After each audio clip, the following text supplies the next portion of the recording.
Welcome to the Land to Lots podcast, powered by Launch Development Finance Advisors. And now your host, Carter Froelich. Hey everybody, good afternoon and welcome. It's 3:01 straight up.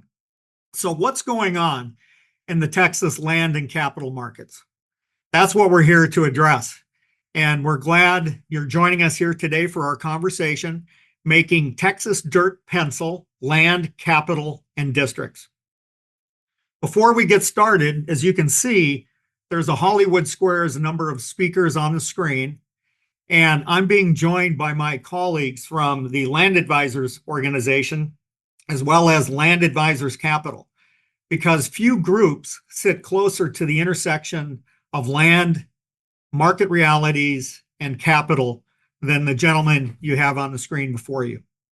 So before we get started, I would like everyone on the screen to introduce yourself.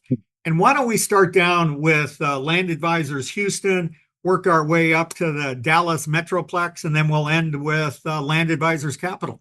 So, Houston, take it away. All right. Appreciate everybody being on board. I'm Kirk LaGuardia, and my partner, Dwayne Heckman, he's in his car, so he's not able to be on FaceTime, but he is present and accounted for. Present and accounted for. Hey, how you doing, everybody? I'm Josh Cameron. I'm on here with my partner, Hal Googles. Carter, did you want us to give a little market summary here, or just introduction? We'll get into that next. We're just going to make the introductions. Well, sounds great. Thanks, Josh. Hi, everyone. Happy to be here. Hal Googles in Austin. And up to Dallas. Here in Dallas-Fort Worth. Great. Thanks, Josh. Yeah. And how about capital? Brett Green with Land Advisors Capital. Appreciate everyone being here today. I'm located here in Austin, Texas as well. Great. And hi, everyone. I'm Carter Froelich with Launch Development Finance Advisors. So with that, let's get into the PowerPoint. Where we're at right now in terms of land, capital, and district really gets us into the heart of the market that we're all operating in. The great news in Texas is that the opportunity is still here, growth is still here, and demand is still here. However, getting a land transaction done today takes more than a good site and more than a good story. It takes the right land, the right capital structure, and the right infrastructure financing plan to make the economics work and reduce uncertainty.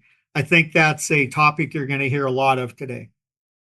Over the past couple of years, the market has become much more disciplined, and increasingly the projects that move forward are the ones where land, capital, and financing tools, meaning public financing tools, are aligned early and not after the fact.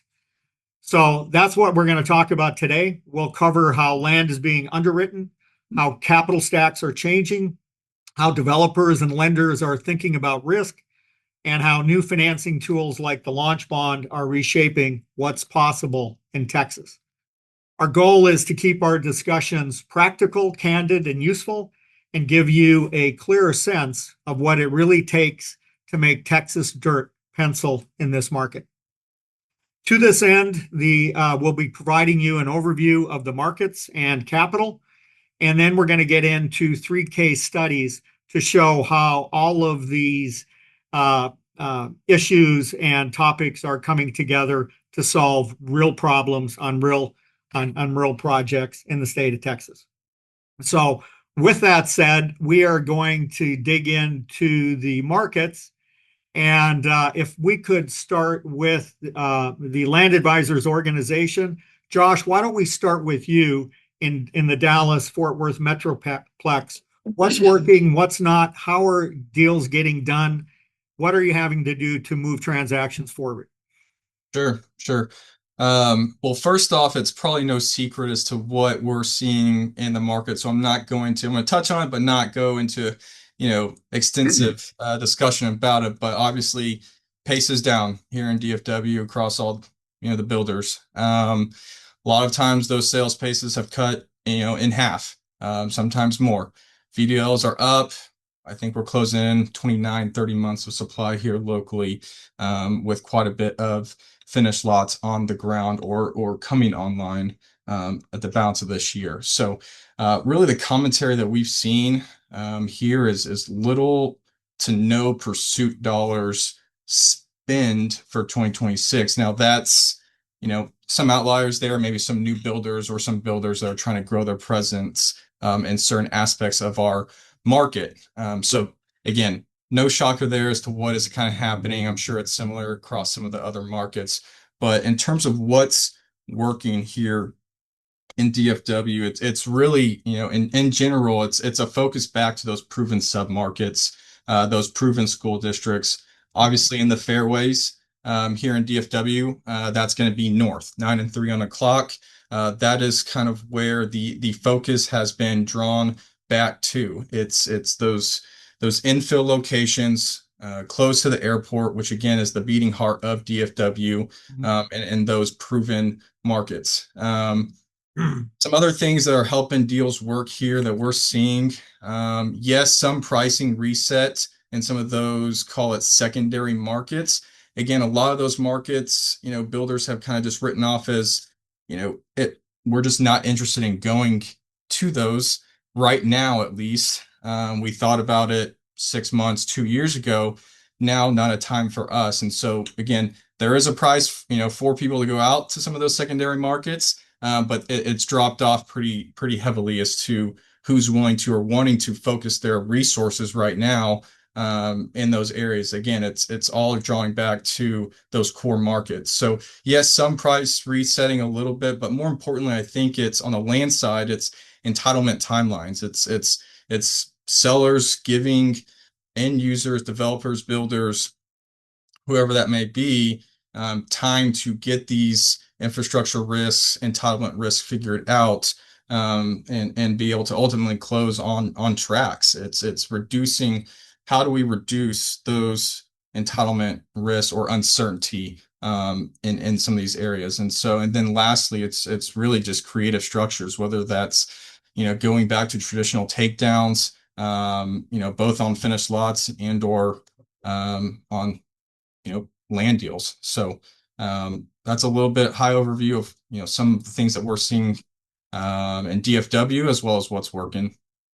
So Josh, just real quick, if you don't mind me asking a question. Yep. So what I heard is maybe there's a price, maybe there's not a price for somebody to go into the secondary markets. If you're able to get somebody to go into the secondary markets, there has to be a clear path to execution, I would assume, meaning districts. They're gonna, in place. Is there no price reduction that anybody's going to go into the secondary market? At times, no. It's hey, these are our core markets that we want to refocus on and spend dollars on. And sometimes it's an organizational shift of what we want to do. As an organization, talking builders, in that regard. But yes, in some of these markets, there is a price, right? Where if you can get into finished lots at something and compete, or outcompete, existing positions there that maybe have bought, 12, 24 months ago. Sure, there's definitely, a price for everything. Great. And I apologize to all of our participants. You've got me as an audio visual guy and I didn't hit the share screen. So I apologize. Okay, moving on down to the Austin office of Land Advisors. Hal and Josh, what's cooking down in Austin? Sure. Yeah, so go ahead, Josh. I was just going to start out, and then I'd love for you to jump in, Hal. Austin is continuing to be a bright spot. We are certainly facing challenges. Home starts and closings are down, but we're selling more lots than we are starting. So we are working through that kind of inventory, which has been lengthened for the builders with the slow closing seasons. So we're seeing this happen. This is going to be a positive thing for the market as the inventory gets diminished. It'll get the builders a little more focused on acquiring new projects. One thing I'll just say, and then I'll turn it over to Hal, is that location and very specific to project for sales to happen here right now. And what we're noticing is these public finance vehicles, all their names, PIDs, TERS, MUDs, are critical to making deals pencil. Mhm. So I'm glad we're going to get into that a little bit later, but that's certainly been a real big component of our market. Yeah. Thanks, Josh. Hal. You want to go ahead, Hal? Well, yeah, I think I'll just say the kind of the exciting news here locally is that, even though the past couple of years we've had some bad press of, overpriced market and, major price declines, Austin was just ranked #1 in the nation for job growth. Yeah. So we were at 2%, which is the top metro of the top MSAs in the country for job growth. So despite kind of the bad press, I think Austin is still moving forward with some exciting, employment announcements and also diverse locations within this market, not just focused on downtown CBD or even the tech corridor. So for our clients, builders and developers, I think it provides an opportunity for land development and locations within Austin where somebody can work and live kind of close to where their employment hubs are, whether it's Samsung in Taylor, SpaceX out in Bastrop, a new life science announcement in Manor, Yeah. really exciting stuff happening on the periphery, which I think builds up some of these, B and A locations where we haven't seen as much land pricing drop. I'll just second with what Josh said previously with the districts. I think creativity is key to get these deals done, Carter. Yeah. Whether it's builders, working with the developers for a true up, where they've got a good base lot price, but Mhm. doing true ups to ensure if the market does pick up, that kind of everybody benefits. And then the other thing we're seeing a lot of is kind of backfilling with these reimbursements, backfilling to guarantee costs if you're doing a paper lot structure. So the certainty is key. And so if the builders kind of know that what they can develop a lot for, and they have Yeah. that certainty from the landowner or developer, with those, backfilling and cost guarantees, that seems to be a trend also. But all in all, I think we're pretty positive and with good job numbers and good announcements, deals are still getting done. It definitely is a risk adverse market still and conservative underwriting, but if everybody's kind of playing along, I think we're still seeing things get done. Yeah. And that's really interesting because it seems, at least to me, Austin is a tale of two cities. It's either the sky is falling or everything's great. We're bringing all this employment in. Things are wonderful. And you kind of, okay, which one is true? And it sounds like Everything's great, Carter. That's what's going on now. everything's great. And buy Absolutely. land now, well, it's Yep. Right. And so the other thing is it is the bid ask coming closer together where, okay, we have this is what the market will support today. And if real economics are achieved, then there's a true up. Are you seeing more deals in the Austin market similar to that? And maybe this is for everyone, where the expectations between the seller and the buyer are more aligned, say. We're seeing it in some cases. Some cases Mhm. pricing has not come down to, where probably the builders would like it. So I think it's just project specific, sub-market specific, Mhm. where getting to kind of a realistic market number to get things done. And I'd like it to see more Yeah. of that bid ask getting closer. I don't know if we're entirely there yet, but we are Yeah. seeing some deals getting done where they've Yeah. reduced pricing to attract the builders and just get something going, get momentum going. And Josh, to that point, is everybody just looking for finished lots, or is it a entitled? What are you seeing most of the activity around in the Austin area? It's definitely both. Uh-huh. Most of them are saying they would like finished lots right now, but there's some opportunity with the paper lots to Mhm. get maybe a basis that you can build in, $200-300 a front foot less than what the finished lot price might be. So it's really specific, and I would say the majority would rather have finished lots right now, but there's certainly still some paper lot deals being done. Okay, great. Heading down into Houston. Mr. LaGuardia, would you care to kick it off, and then we'll turn it over to Dwayne? Happy to do that, Carter. Thank you so much, and thanks for everybody for being on. Both Dwayne and I have been in the Houston market for 43 years. I know we don't. I know we look like we're 50, but we're slightly older than that. No, the Houston markets. I can't say it's strong, but it's certainly we're holding our own. Probably the best way to describe it is we're making sales. Home builders are making sales. Certainly not at the pace they would like, but it's strong enough for them to continue on with their projects. Most people aren't really giving anything back or even looking at doing that. You can kind of tell our market by what builders are doing from the standpoint of, are they coming to us and asking us to list lots for sale? That's very rare when it happens, but it did start happening about 10 months ago.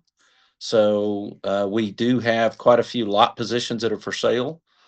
We have been able to find buyers for those lots, so there is activity among the home builders looking for finished lots. They're probably picking them up at anywhere from in some cases, in one deal, they're actually paying a premium for it, which is a little bit unusual circumstance. But in most cases, they're paying somewhere, I would say, 10 to 15% below what the current market price would be. It may be in line with what the actual builder paid for them, maybe 12 or 18 months ago. But the builders that are doing that, they're really looking to they're not making a whole lot of margin in the deals that they're selling. So they're like, look, why don't we just take and recapitalize and put the money somewhere else where we are making greater margin?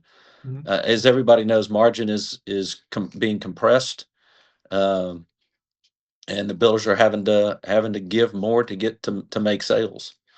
But I will say that the periphery market is very, very slow. We're not seeing much activity in the periphery market at all.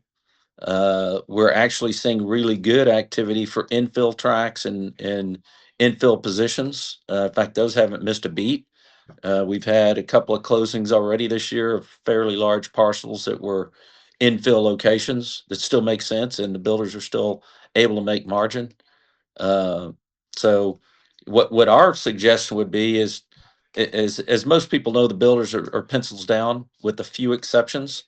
So our position is with the developers and with builders that are active, is it's a great time to be going to the market. You have much less, if almost zero, competition from prospective buyers.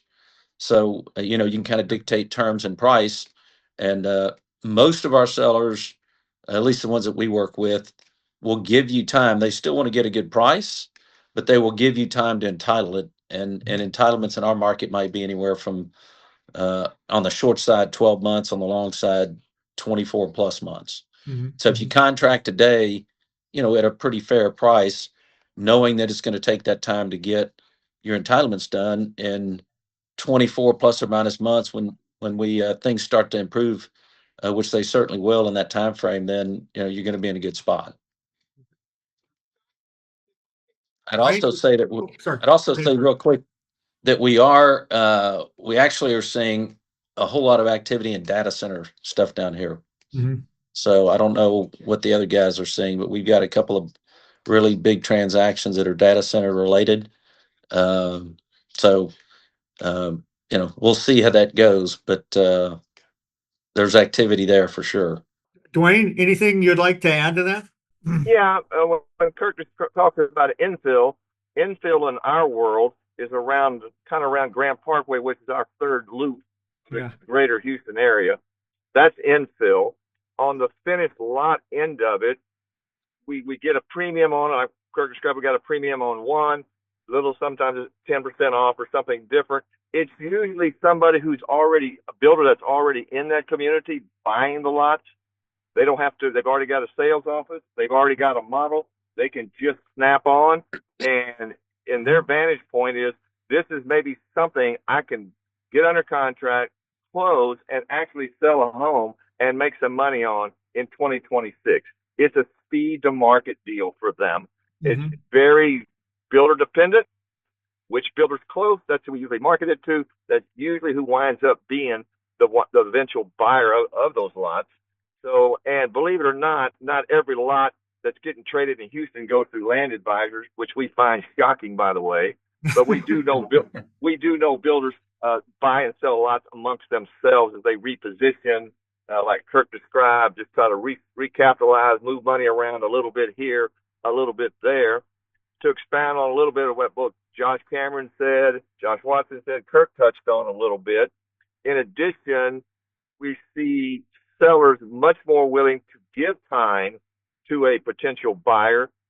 We'll back up for a second. Houston's a little, Texas and Houston particularly, a little different. We have a lot of large private builders who are very active, very aggressive, and sell a lot of homes. So we see them moving around a little bit. They're more sellers are willing to give time to get the price they want. And we always talk about two types of risk in a deal. There's entitlement risk for a buyer. I got to be able to drain it, get water, sewer, have surface control. They're not going to take that entitlement risk and pay a high price. It's not going to happen. Mm-hmm. They'll take the market risk as I buy it, and the market may go up, market may go down. They'll take that risk, but not both unless there's a sizable discount on the price so they can price that risk.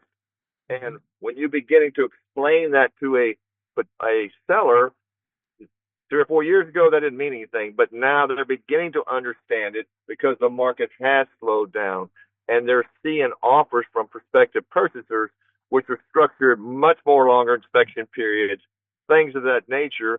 So what we try to work with is so the initial inspection period is not so long.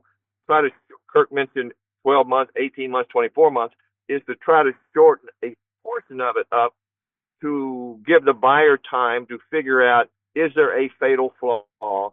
Do I see a path to utilities? Do I see a path to drainage? Do I see a path to surface control?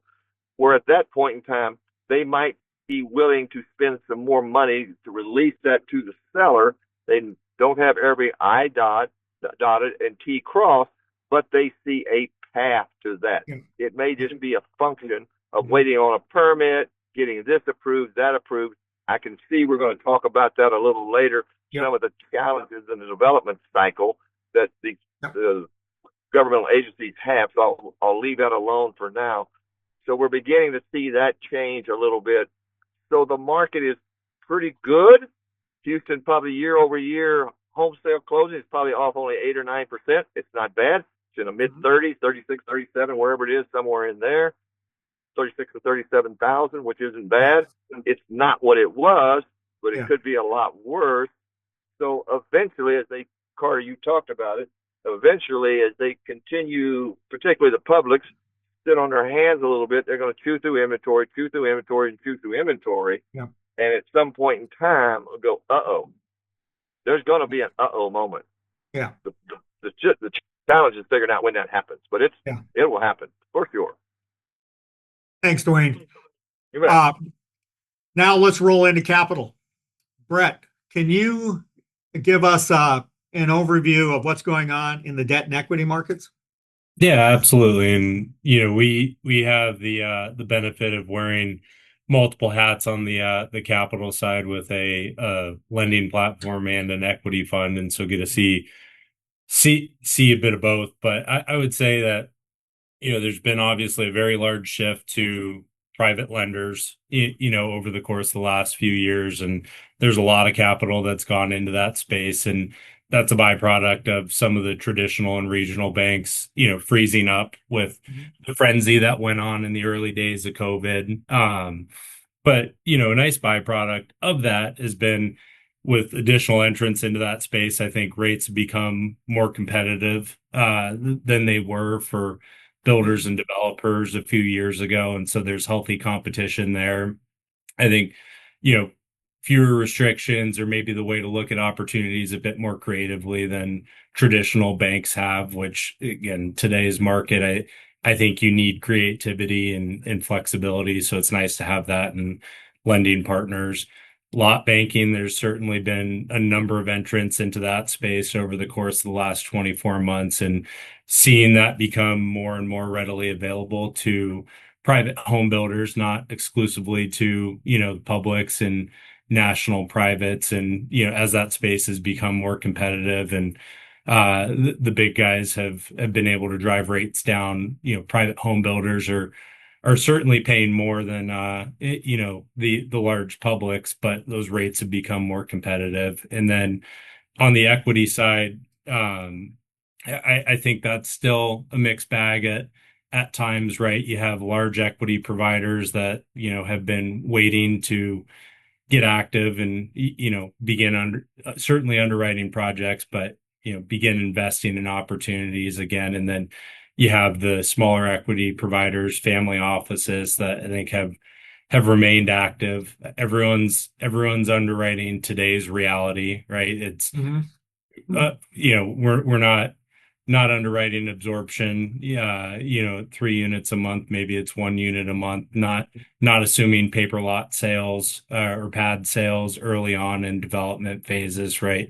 Everything's finished lots, but again, today's reality, and because of that, fewer deals are going to pencil, right? Everyone's using a bit more everyone's a bit more discerning these days. That's certainly the case. And, to kind of echo what Kirk and some of the others have said, we're certainly seeing, a bit of reshuffling, right? In various projects we work on throughout the state where builder may drop a finished lot position, but there's quickly been a replacement, either builder in the community or home builder that's looking for more exposure in that submarket. And then I'd say the other thing, we've seen it seems like first move up product, just across the markets that we work in, what we invest in and lend in has been a little more resilient.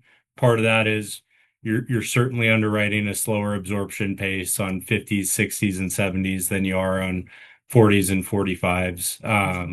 More sophisticated buyer, more financially healed buyer than your first time home buyer. And so again, that's another theme we've seen is that move up product being a bit more resilient than the true entry level projects and entry level lot types. So am I hearing you say there's still capital available for well-qualified sponsors and projects?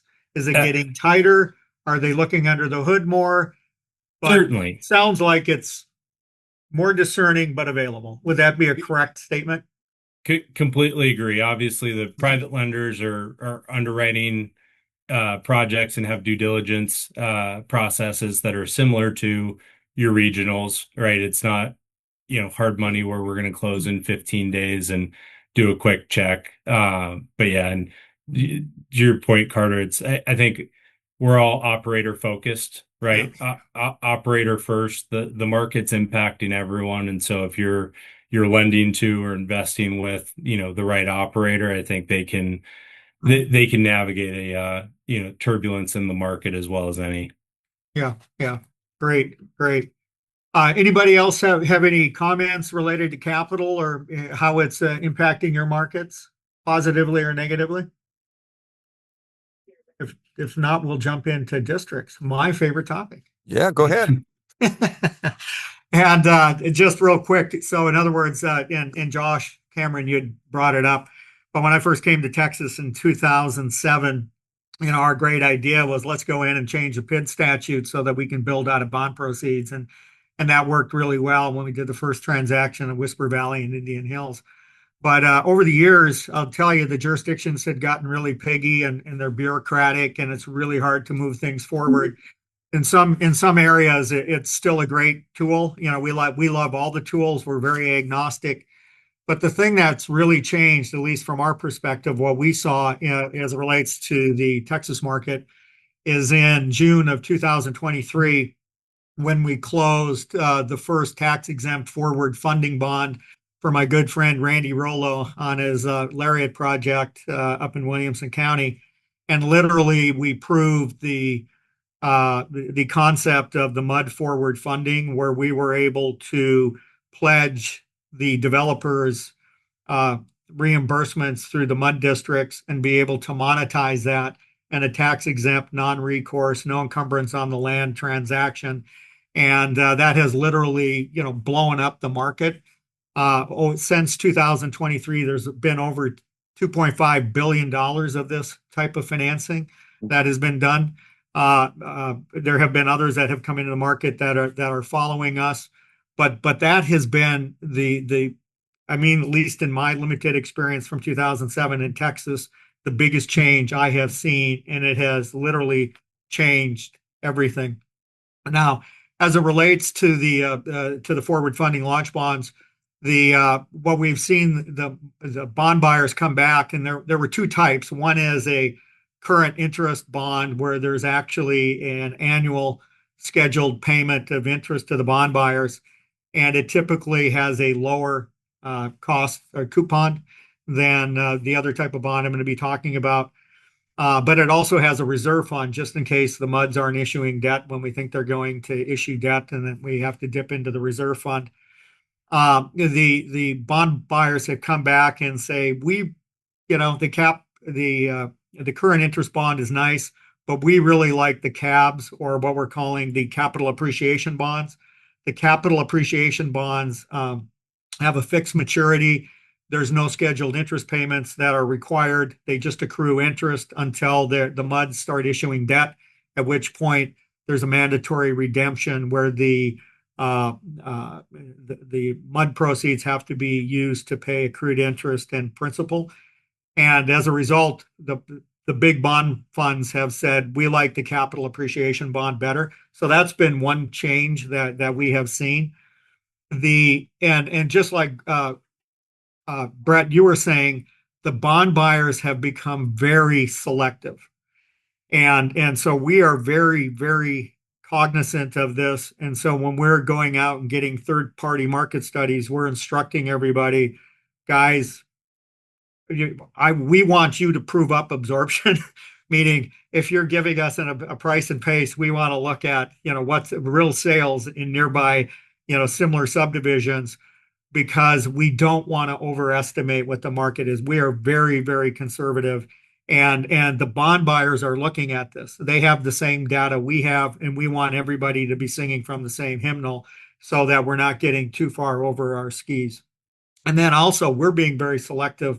This has been a great financial instrument for the industry, and we want to make sure it stays a great financial instrument and making sure there's no abuses. So we've actually turned some folks away and just said, your project's not ready for this yet. We need a better story before we take that to the market. So that's been one of the changes that we've seen. So before we jump off the market and get into some case studies, is there anything anybody would like to share that you heard that maybe a structure that worked out really well, and anything you'd like to share before we get off the capital markets, the land markets, anything you'd like to share with our audience?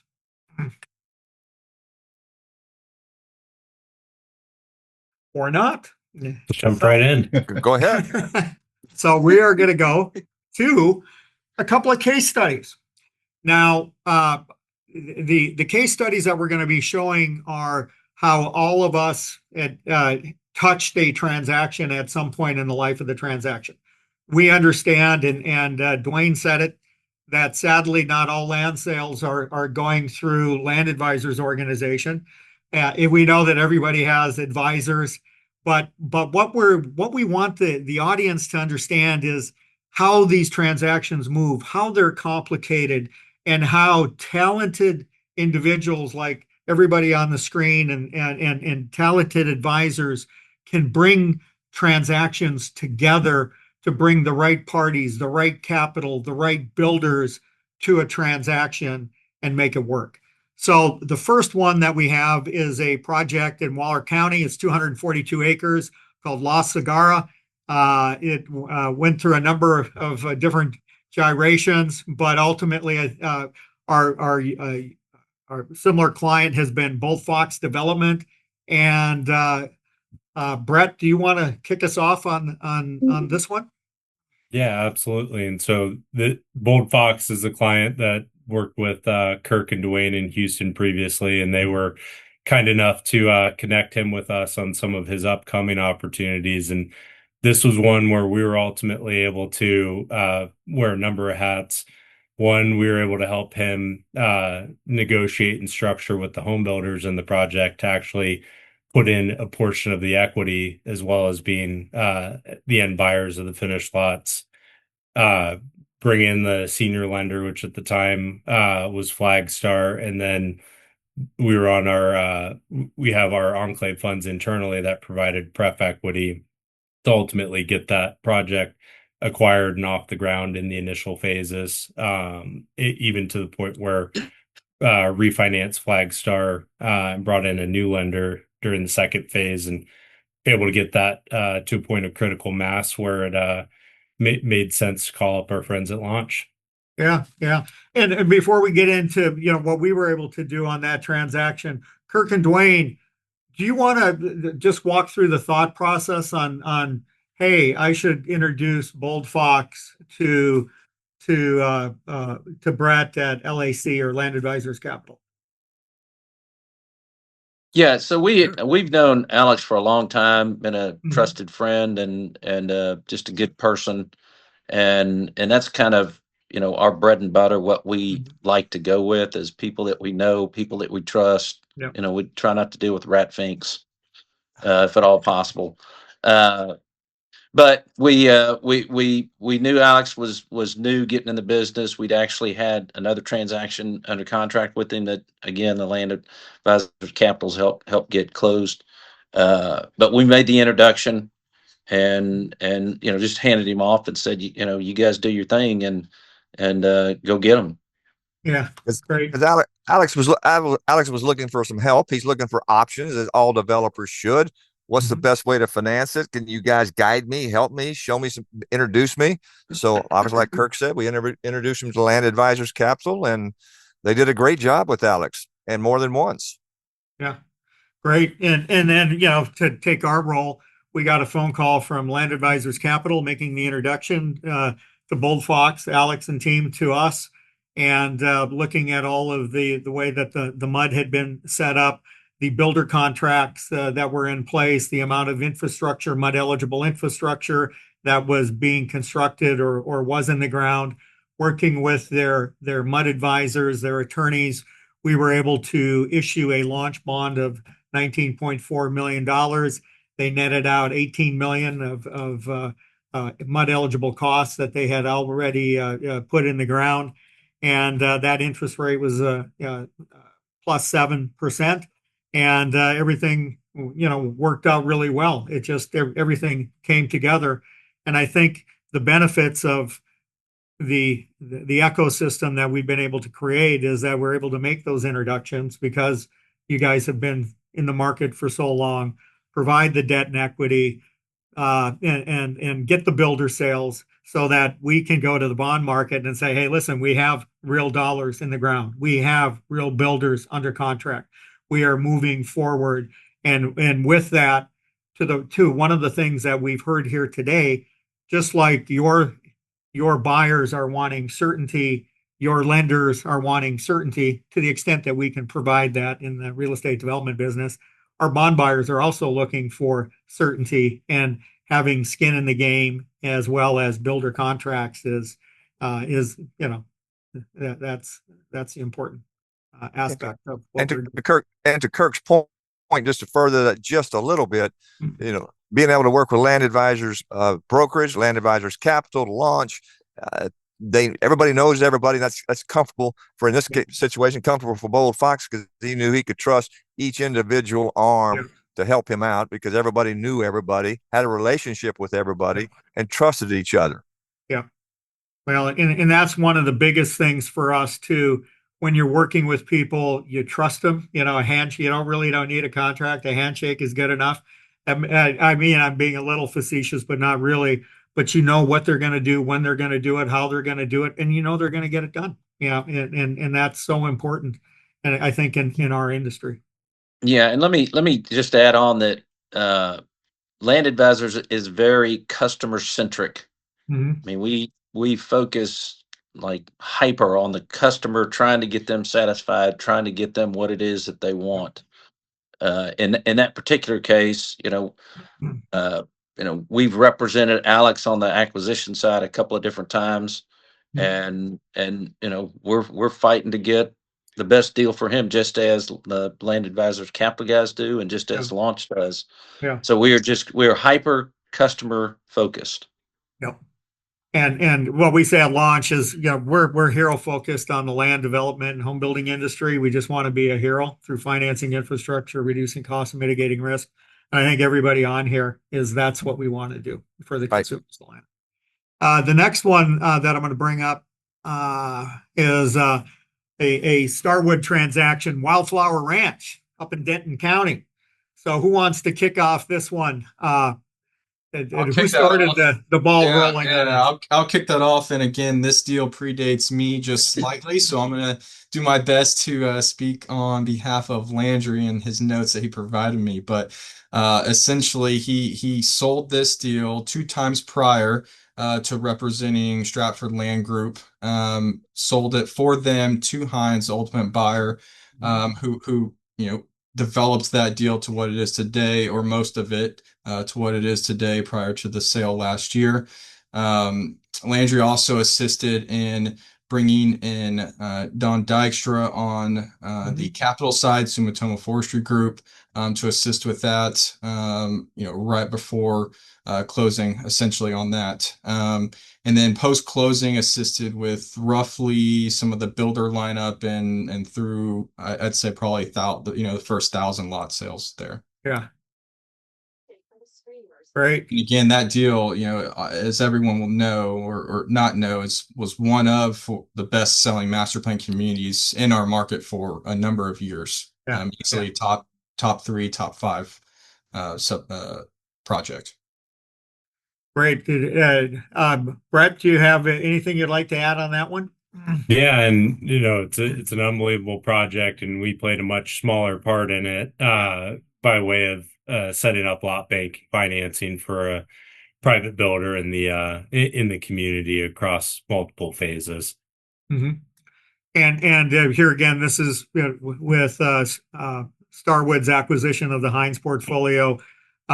We were able to move forward with the issuance of a launch bond, and ultimately issued $78 million, where they netted out $75 million for infrastructure that had been put in the ground by the previous parties, and that interest rate was 6.18%. And here again, this was set up as a cab.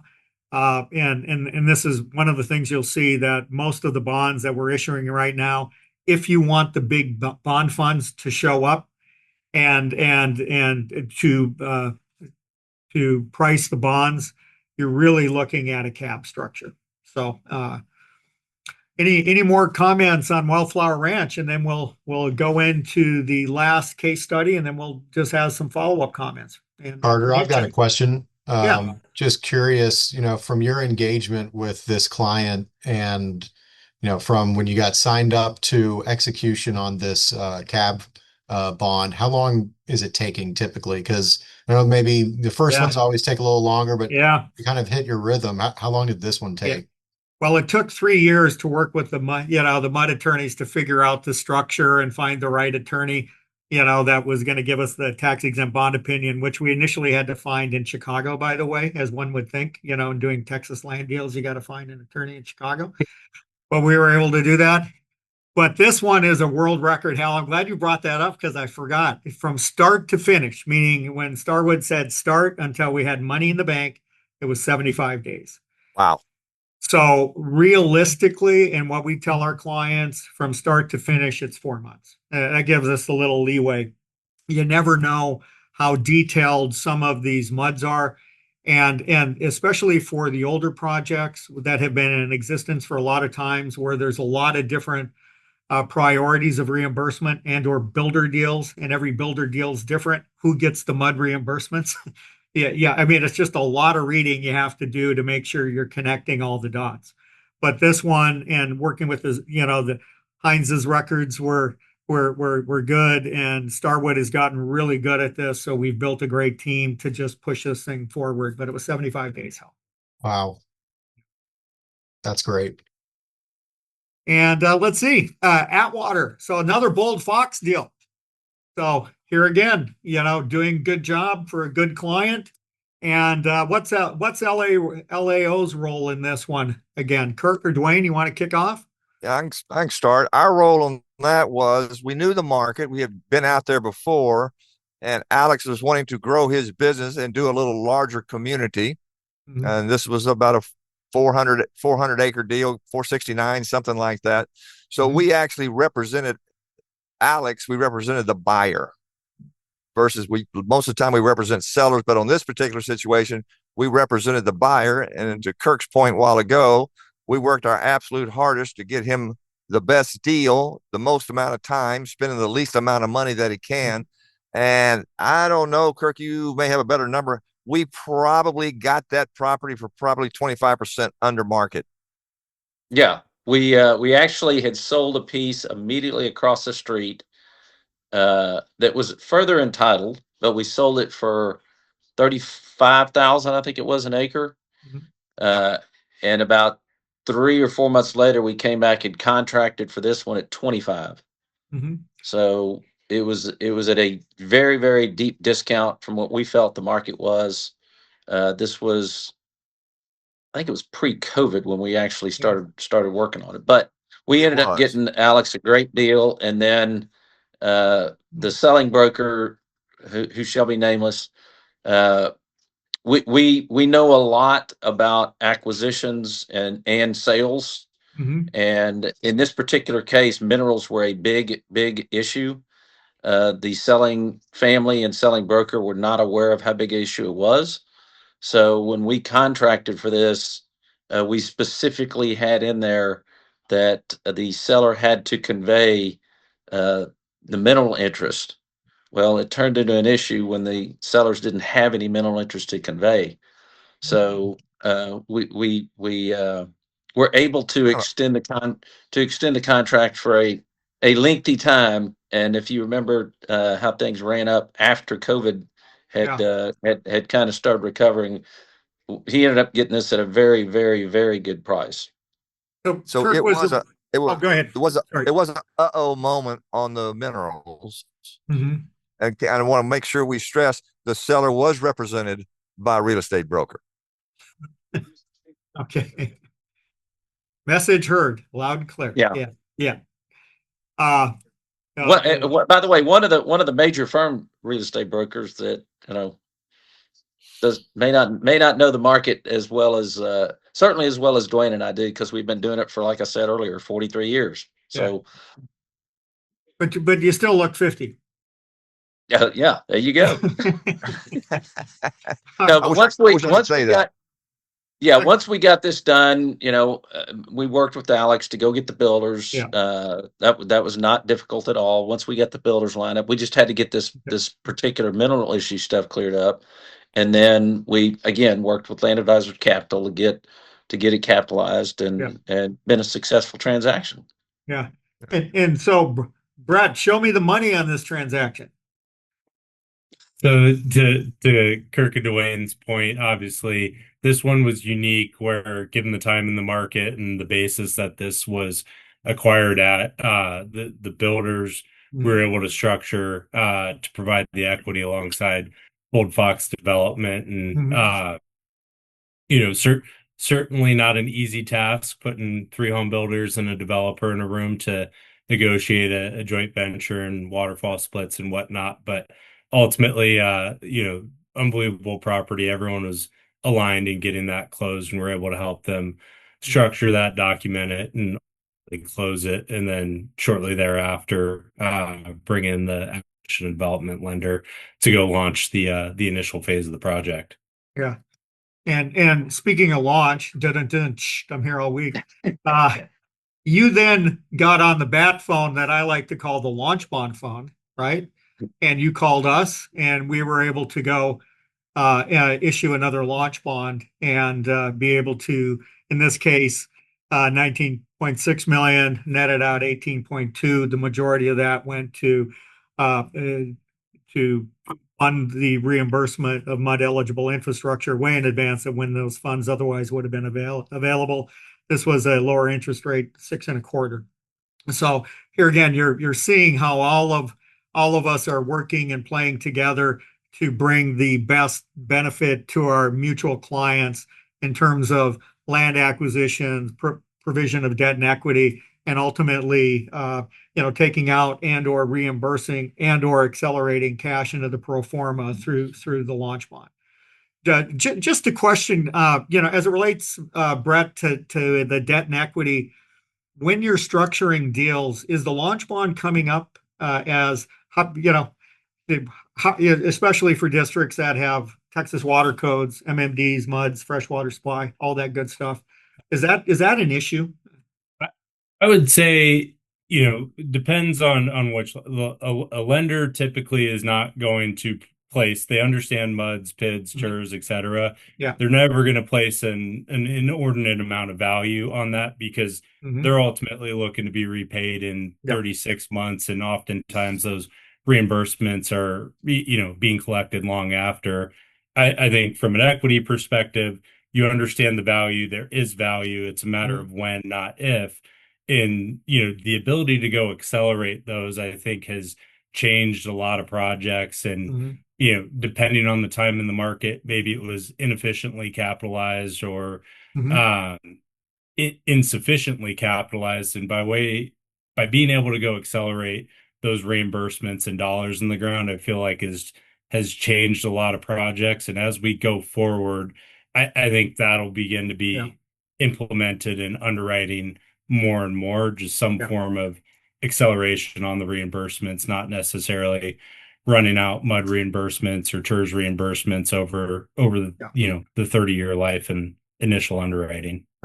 And just real quick, to the extent that if you're negotiating with a third-party lender, if there's a way, since they're not giving you a lot of credit for the MUD reimbursements, some will, some won't.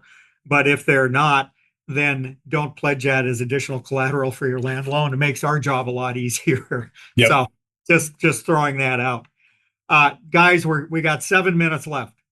We're going to start in Dallas. We're going to work our way down. Capital will be last. And what is your predictions for the next 12 months in terms of your market, or 18 if you want to go to 18? Sure. Josh, sure. Yeah. You're batting. Dallas Fort Worth.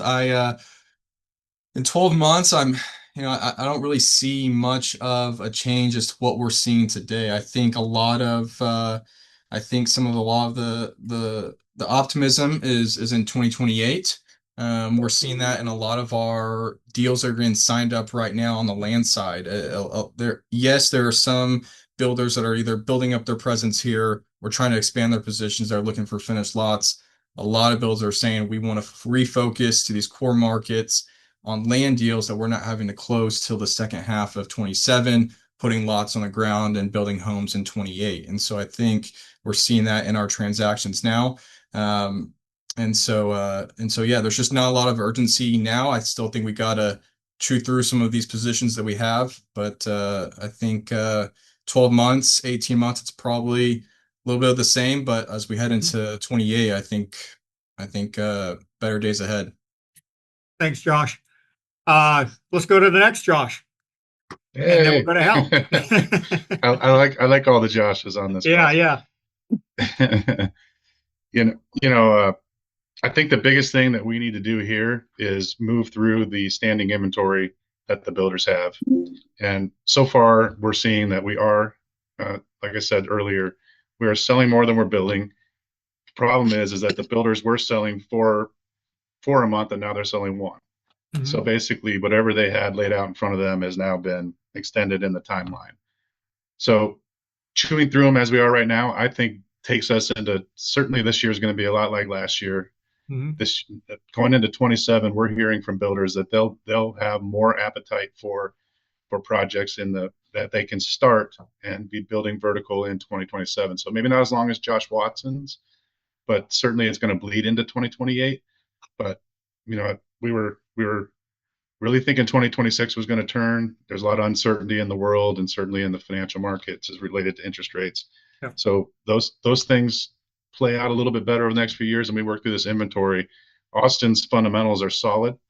The breakdown of the employment sectors in this market are very diverse.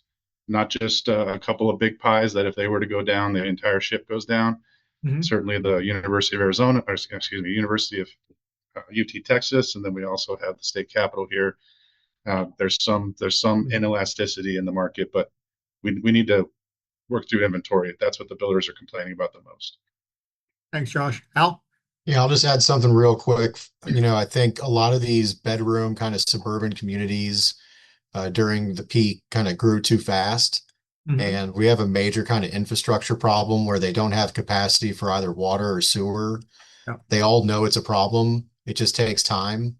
So when, these municipalities, you kind of draw a big X over where you can't get water, or, they're building a new, massive wastewater treatment plant to serve, that's going to take, number of years. Once that gets figured out, I think it's a lot more of a healthier market. So just keeping an eye on infrastructure and when these municipalities can continue to serve the demand that I agree with Josh, that it is there. We're just kind of hamstrung a little bit with infrastructure problems right now. Yeah. Thanks, Al. Kirk, Houston. Yeah. We keep trudging along. I mean, we have a record book of business this year. Last year was a record. This will be a new record. We have transactions that we're working on now that are going to be coming. So just stay. We will certainly launch them when we're ready, but we're going to have a couple of really big deals coming up where they're going to be transformational for the market.